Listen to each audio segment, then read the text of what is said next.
Nella festa di San Luca Evangelista ci viene proposto il Vangelo dell'invio missionario, Vangelo all'interno del quale Gesù invia i suoi 2 a 2 per il mondo intero, senza mezzi, come agnelli in mezzo a lupi, da lui esplicitamente anche dichiarato.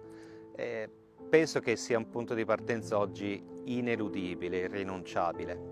Li mandò 2 a 2 davanti al mondo intero, quindi davanti alla sproporzione del mondo, piccoli, senza potenza davanti all'immensa potenza del mondo.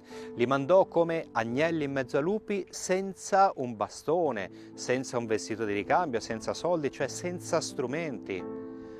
Per tutto questo l'immagine perfetta è Gesù stesso, Gesù che è solo davanti al mondo e va avanti, senza fare passi indietro, senza fare sconti o rinunce rispetto al desiderio di testimoniare e annunciare un Dio che è offerta di pace per ogni essere umano, è offerta di salvezza per ogni essere umano. È Lui l'agnello immolato che nella dolcezza, nella disponibilità, nell'offerta della propria vita ci dice qualcosa di come sia fatto Dio.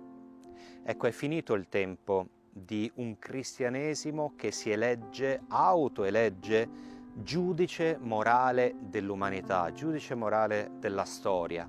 È finito il tempo di un cristianesimo che cerca la potenza dei mezzi umani per portare avanti la propria presunta missione, in realtà proponendo un'immagine perversa di quello che è Dio, proiezione delle superbie umane. Forse questo è il tempo di ritornare alla freschezza del Vangelo, al testimoniare con la propria povertà, con la propria semplicità, la sproporzione della potenza di Dio, che anche se siamo piccoli, anche se siamo poveri, sempre va avanti, grazie alla nostra presenza, alla nostra semplicità, sempre va avanti nel suo progetto di salvezza per l'umanità intera.